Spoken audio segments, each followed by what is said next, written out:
Hello, আসসালামু আলাইকুম। সমুদ্র ট্রাভেলার চ্যানেলের পক্ষ থেকে আপনাদের সবাইকে স্বাগতম। নিয়ে আসলাম নতুন আরেকটি ভিডিও। তো আজকের ভিডিওতে আমরা আপনাদের সাথে শেয়ার করব আমাদের 3 দিন ইতালি ট্যুরের অভিজ্ঞতা। তো আমরা এখন আছি হচ্ছে ডেনমার্কের বিলুন্ড এয়ারপোর্টে। এখান থেকে আমরা ট্রাভেল করব মূলত হচ্ছে মিলানে। তো মিলানে গিয়ে তারপরে আমরা মিলানের যে আকর্ষণীয় যে জায়গাগুলো আছে সেগুলো এক্সপ্লোর করার চেষ্টা করব। সেখানে একদিন থাকবো, তারপরে আমরা যাব জেনোভাতে, তাই না? হ্যাঁ, তারপর আমরা জেনোভাতে যাব। 2 ঘন্টার রাস্তা। জি। তো সেখানে অনেক সুন্দর কিছু আর্কিটেকচার আছে, সেখানের লোকেশনগুলো অনেক সুন্দর, সেখানে পরিবেশ অনেক সুন্দর, প্রকৃতি অনেক সুন্দর, সেগুলো আপনাদেরকে দেখানোর চেষ্টা করব।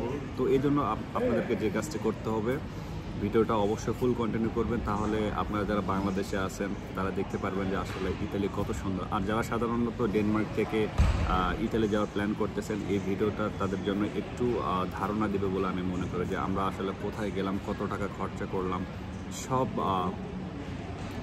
কিছু জি সব ইনফরমেশন আপনারা এই ভিডিওতে পাবেন।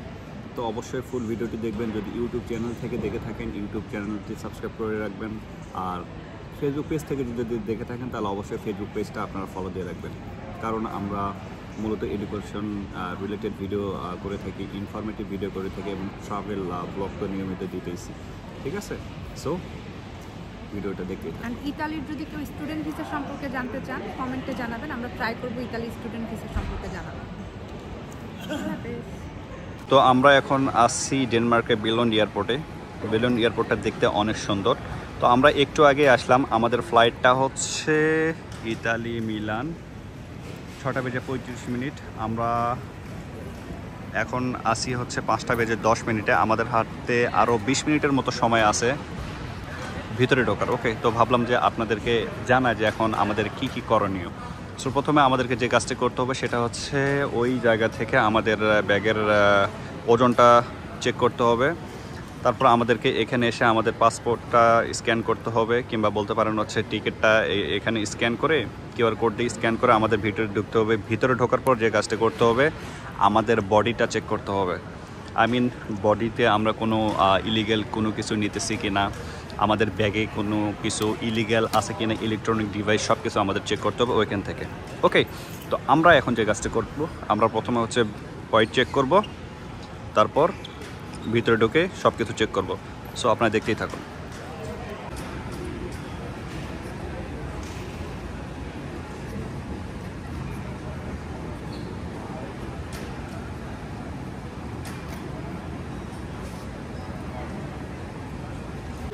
তো আমরা ব্যাগটার ওজন একটু চেক করলাম যে আসলে আমাদের ব্যাগের ওজন কতটুকু। তারপর আমরা এখন এই যাচ্ছি।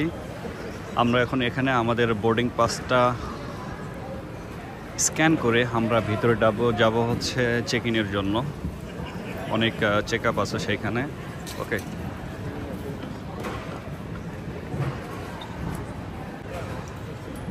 সে কিন্তু অলওয়েজ ফাস্ট।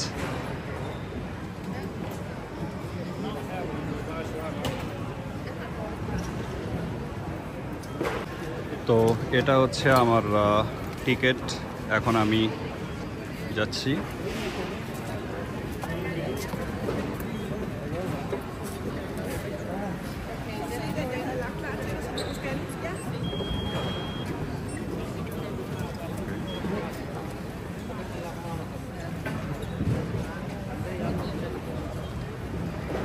কি হয়? তো এই যে চলে গেল, আমরা এখন চলে যাব ভিতরে।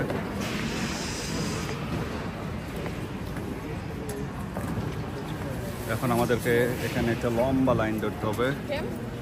এই লাইনটা ধরে আমাদের ব্যাগেজ চেক করতে হবে, প্লাস হচ্ছে বডি চেক করতে হবে।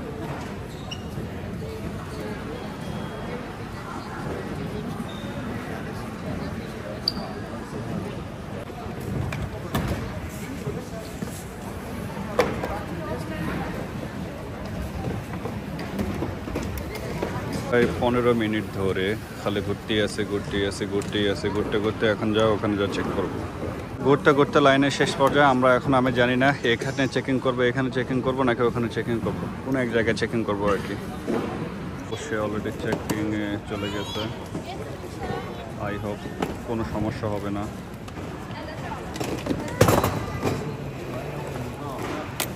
She is very clever girl.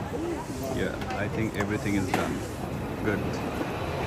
নিতে হবে, তারপর ব্যাগ রাখতে হবে। ওকে,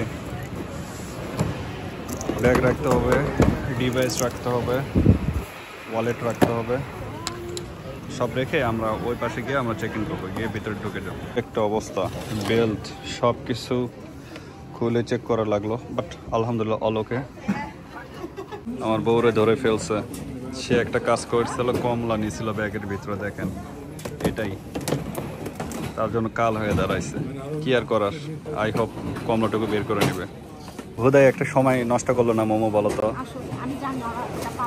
আর আমার বউ, হ্যাঁ দেখছো আমার বউটা কিন্তু সেই চালাক, সে কমলা নিছে ডেনমার্ক থেকে যাইয়া ইতালি বৈশাখ হবে, খোঁজাখুঁজি করলো অনেক, কিন্তু দেখতে পারে নাই, তারা নিতেও পারে নাই। সো বোঝেন তাহলে আমার বউটা কত চালাক। তো আমরা আমাদের চেকিং শেষে আমরা এখন অল ডিপার্চারে আসলাম। অল ডিপার্চারে এসে আমাদেরকে এই যে গেট নাম্বার সাথে যেতে হবে আর কি। ওকে, লেটস গো। তো আমরা এখন এয়ারপোর্টের যে শপিং মল আছে ওপরে যাইতেছে, ওপরে গিয়ে আমরা 7 নম্বর গেট দিয়ে ঢুকে পড়বো, যেখানে আমাদের মূলত হচ্ছে ওয়েটিং রুম। অনেক যাত্রা সেখানে ওয়েট করা, আমাদেরকে সেখানে ওয়েট করতে হবে 6:35 পর্যন্ত, কারণ 6:35 হচ্ছে আমাদের ফ্লাইট। আর এটা হচ্ছে শপিং মল একটা ছোটোখাটো, আপনার চাইলে এখান থেকে যে কোনো কিছু নিতে পারবেন। আর সবচেয়ে যেটা বেশি গুরুত্বপূর্ণ সেটা হচ্ছে আপনি যদি চান যে কারেন্সি এক্সচেঞ্জ করবেন, কারেন্সিটা এক্সচেঞ্জও করতে পারবেন। আর হ্যাঁ, আমার বউয়ের মতো যদি একটু চালাক হন, সে একটু আগে বললো আর কি, যদি চালাক হন তাহলে আপনারা কিন্তু খাবার নিয়ে কিন্তু এক দেশ থেকে আরেক দেশে, হ্যাঁ আরেক দেশে ট্রাভেল করতে পারবেন। বাট সে বলেই দিল যে প্যাকিং এমনভাবে করবেন যে অবশ্যই রুলস রেগুলেশন এগুলো ফলো করে প্যাকিং করবেন, যাতে করে একটা কষ্ট করে খাবারটা প্যাকেজিং করে নিয়ে আসলেন তারা যেন কোনোভাবে এই খাবারটা না নিতে পারে। ঠিক আছে, এই হচ্ছে বিষয়।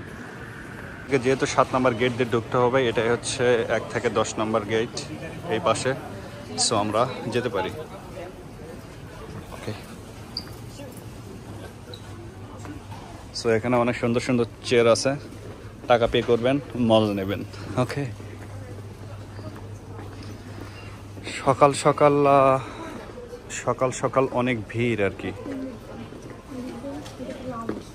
তোকে একটা রিকোয়েস্ট করব, সেটা হচ্ছে যে try not to travel morning time, কারণ মর্নিং টাইমে যদি ট্রাভেল করেন একটু ভিড় বেশি থাকে, মানে জ্যাম বেশি থাকে। যেমন দেখলেন যে আমি প্রায় 15 থেকে 20 মিনিট লাইনে দাঁড়িয়েছিলাম, তারপর আমরা আমাদের সব কিছু চেক করলাম আর কি। তো আমি আপনাদেরকে প্রেফার করব 9টা কিংবা 10টা বাজে ফ্লাই করেন, একটু চাপ কম পাবেন। সকালবেলা অনেক চাপ থাকে। তো আমরা অলমোস্ট ওই যে 7 নম্বর গেটে এসে পড়েছি। আমাদের মিলনের যে যাত্রীরা আছে সেখানে অপেক্ষা করব, আশা করা যায় সেখানেই পাবো তাদের। ওকে, লেটস গো। তাতে এসে পড়েছি, আমার পাসপোর্টটা বউয়ের থেকে নিয়ে নিলাম। আমাদেরকে এই যে নিচে গিয়ে পাসপোর্টটা চেক করতে হবে, আমাদের টিকিটটা আবার চেক করবে, এবং আমরা অন্যান্য যাত্রীর মতো এই নিচে অপেক্ষা করব। পাসপোর্ট, আমার টিকিট, আর ওই যে হচ্ছে চেক করতে স্যার, ওখানে গিয়ে চেক করতে হবে, তারপর ওই দিক দিয়ে ভিতরে যেতে হবে। যাচ্ছি, আমাদের পাসপোর্ট টিকিট সব কিছু দেখে নেওয়া শেষ, সব কিছু ঠিকঠাক। ওই যে আমাদের প্লেন, আমরা ওই প্লেনে করে যাব। কেমন ফিল লাগতেছে? ওকে, ওই যে আমাদের বিমান, আমরাতে কোনটাতে যাব না, এটাতে না, আমরা যাব ওই যে রায়ান এয়ারের এটাতে করে আমরা যাব। আর সে তো ছবি পাগল, ছবি তোলার জন্য রেডি। মোটামুটি আমাদের সব কিছু চেকিং শেষ। এখন আমরা এই তো প্লেনে উঠতে যাচ্ছি। তো সব কিছু ঠিকঠাক থাকলে প্লেন থেকে দেখা হবে মাত্র। তো আমরা এই তো বিমানের ভিতরে যাইতেছি। গিয়ে এখন প্রথম কাজ হচ্ছে আমাদের সিটটা খুঁজে পাওয়া।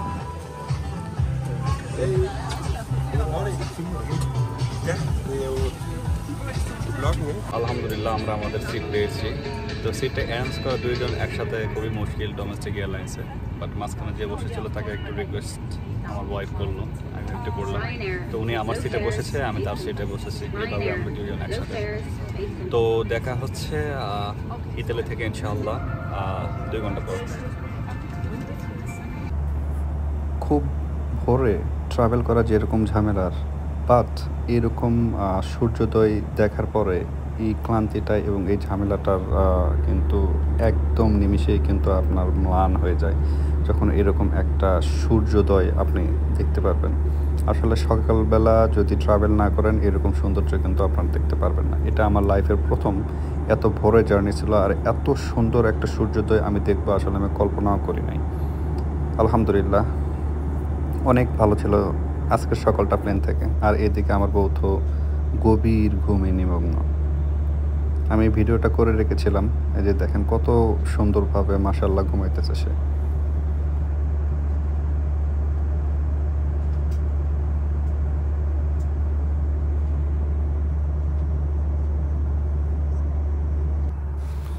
প্লেনের ভিতর থেকে আপনি যখন বাইরে তাকাবেন এত সুন্দর লাগে, যেটা আসলে এক্সপ্লেইন করে আপনাদেরকে বোঝানো কখনোই সম্ভব না।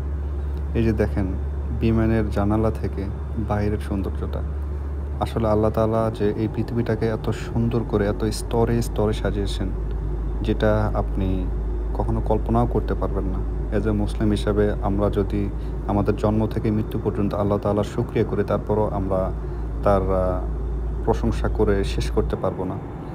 আমরা কিন্তু অলরেডি ইতালির সীমানায় চলে এসেছি। বিমানের ওপর থেকে ছোট ছোট পাহাড়গুলো দেখা যাইতেছিল। আপনারা অনেকেই জানেন ইতালির এক একটা শহর কিন্তু এক একটা সৌন্দর্যে কিন্তু সৌন্দর্যমণ্ডিত। এই যে দেখেন এই পাহাড়গুলোর ওপরে এই বরফগুলো কত সুন্দর লাগতেছিল সকালবেলা। Just mind blowing, just wow.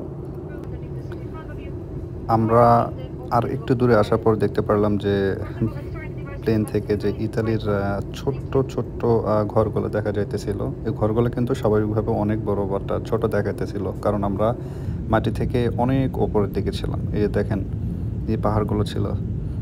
আমরা মূলত যেখানে ল্যান্ড করব সেটা হচ্ছে বার্গামো এয়ারপোর্ট। এটা মূলত মিলান থেকে প্রায় 35-40 কিলোমিটার দূরে, আমি যদি ভুল না করি।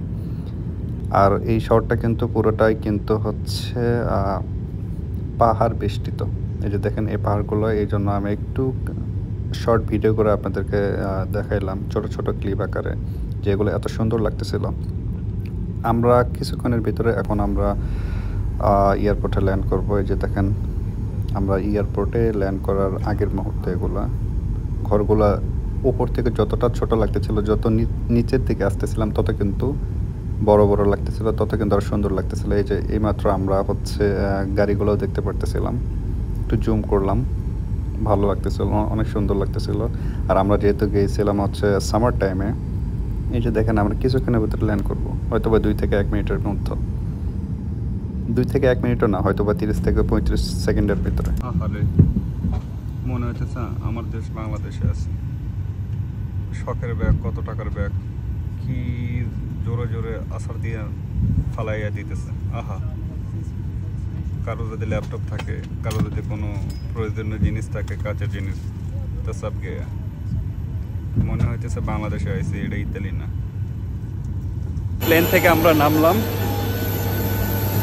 মোটামুটি, এই যে ট্রেন থেকে একটু আগে প্লেন থেকে নামলাম। এখন এয়ারপোর্টের বাইরে আমাদের জন্য বাসটা অপেক্ষা করতেছে। এই বাসে করে আমাদেরকে যে কাজটা করতে হবে, আমাদেরকে প্রথমে এয়ারপোর্টের মধ্যে যেতে হবে, তারপর কিছু ব্যাগেজ আছে ওগুলো কালেক্ট করে আমাদেরকে সোজা বাইরে যেতে হবে। সেখানে বাসে করে তারপর আমরা মিলানে যাব। এখন যে কাজটি করব সেটা হচ্ছে এই যে এয়ারপোর্টের মধ্যে যাব, এয়ারপোর্টের মধ্যে গিয়ে আমরা এয়ারপোর্টের বাইরে যাব, সেখান থেকে আমরা সোজা মিলানের বাস ধরে মিলানে চলে যাব।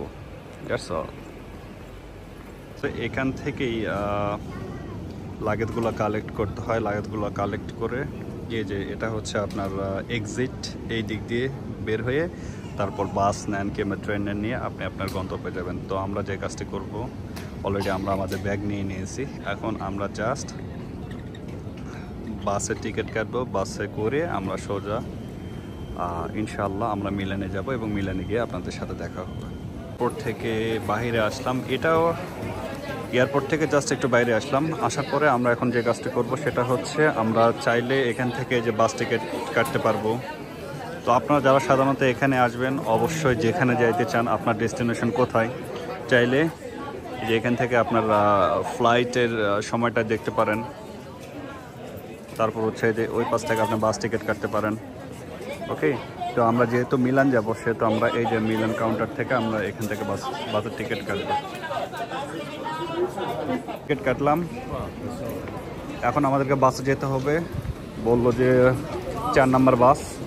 তো আমরা সেখানে উঠে, বাসটাতে উঠে আমরা চলে যাব সোজা মিলান সেন্ট্রালে।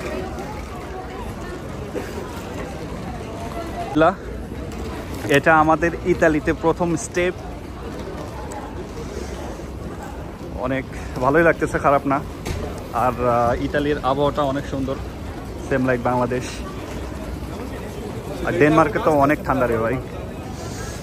এই যে আমাদের বাস হচ্ছে 4 নম্বর বাস, আমরা এখন এটাতে উঠবো।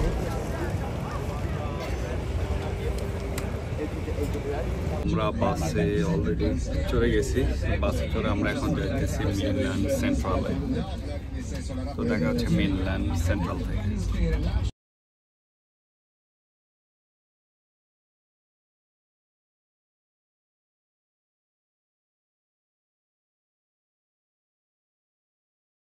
এই তো আমরা বাস থেকে নামলাম, আমরা প্রচণ্ড ক্ষুধার্ত। তো আমরা যেটা করব, প্রথমে একটা বাংলাদেশি রেস্টুরেন্ট খুঁজবো। বাংলাদেশি রেস্টুরেন্ট খুঁজে সেখানে ভরপেট খাবো, অনেকদিন বাংলাদেশি স্টাইলে খাই না। তো তারপরে আমরা দুয়োমতে যাব ইনশাল্লাহ। তারপর বেশ কয়েকটা উল্লেখযোগ্য স্থান এবং ঐতিহাসিক স্থান আপনাদেরকে ঘুরে দেখাবো। টিকিট কাটার জন্য আমরা মূলত হচ্ছে এই যে ট্রেন স্টেশনে আসলাম, এখন যাই ট্রেনের টিকিট কাটবো।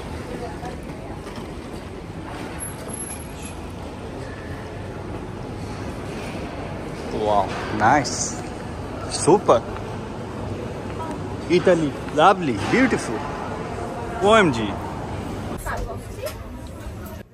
আপনারা যারা মিলান সেন্ট্রালে ঘুরতে আসবেন তাদের জন্য টিকিট কেনার একটা টিপস হইতেছে, আপনারা কখনোই ইনস্ট্যান্ট টিকিট কিনবেন না, শুধুমাত্র একটা ওয়েতে যাওয়ার জন্য কিংবা একটা প্লেসে যাওয়ার জন্য। এখানে টিপসটা হচ্ছে যে 24 ঘন্টার জন্য, 48 ঘন্টার জন্য এবং 1 ঘন্টার জন্য টিকিট পাওয়া যায়। আপনারা ট্রাই করবেন যে ওই টিকিটগুলো কেনার, যদি আপনি মিলান সেন্ট্রালে 2 দিন 3 দিন থাকতে চান। ওকে, আশা করি বুঝতে পারবেন। আর টিকিট কাটার সময় এই মহিলাটার ব্যবহার একটু রুড ছিল, যেটা আপনারা দেখতেই পারতেছেন। আমার ব্যাংক অ্যাকাউন্ট থেকে টাকাটা কাটতেছিল না, তারপর উনি আমাকে কোনো কিছু না বলে আমার হাত থেকে জাস্ট আমার কার্ডটা কেড়ে নেয়, সেটা আপনারা দেখতে পারলেন। সো যাই হোক, কি আর করার, এটা আসলে এক দেশের এক এক রকমের সিস্টেম। বাট এরকম না করলে উনি পারতেন, বাট ইটস ওকে। আমরা ট্রাভেলার, এরকম ব্যবহার মানুষ করতেই পারে। মূলত সব এই সব থেকে আপনারা এই যে টিকিটটা কিনতে পারবেন। এই 2টা টিকিট অলরেডি আমরা কিনলাম। ওকে,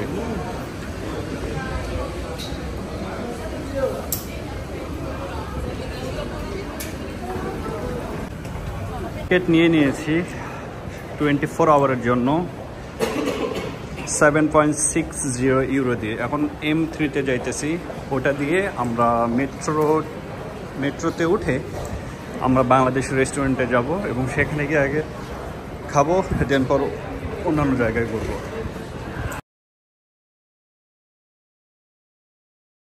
যেটা করব এখন, জাস্ট এই কার্ডটা এই যে দেখেন, এটার ভিতরে দেব। এই যে এখন গেটটা খুলে যাবে, দেখেন। এই আমরা এখন চলে গেলাম। তো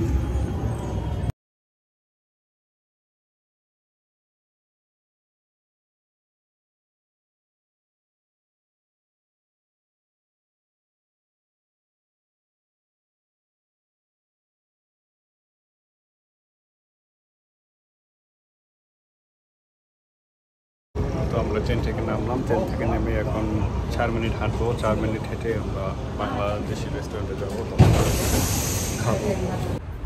মিলান সেন্ট্রাল থেকে 6-7 কিলোমিটার দূরে আমরা একটা গ্রাম বাংলা নামক একটা রেস্টুরেন্ট খুঁজে পাই, বাংলা রেস্টুরেন্ট। এখানে বাংলা সকল ধরনের খাবার পাওয়া যায়, অনেক ধরনের খাবারই পাওয়া যায়, আপনারা এখানে দেখতে পারবেন। সো ইচ্ছা মতো নিতে পারবেন। আমরা সাদা ভাত এবং গরুর মাংস নেই। এটা খাওয়ার পরে আমরা তারপর আবার বেরিয়ে যাই। আরেকটা বিষয় বলে রেখে, এখানে খাবারের দাম কিন্তু তুলনামূলক কম, খুব একটা বেশি না। চাইলে আপনারা এখানে যেতে পারেন। খাবার শেষে আমরা মিলান সেন্ট্রালে ফিরে আসি এবং তারপরে আমরা নেক্সট ভিডিওতে আপনাদেরকে দেখাবো মিলানের কিছু আকর্ষণীয় স্থান। তার মধ্যে অন্যতম হচ্ছে ডুওমো। সো ডুওমোটা আপনাদেরকে নেক্সট ভিডিওতে দেখা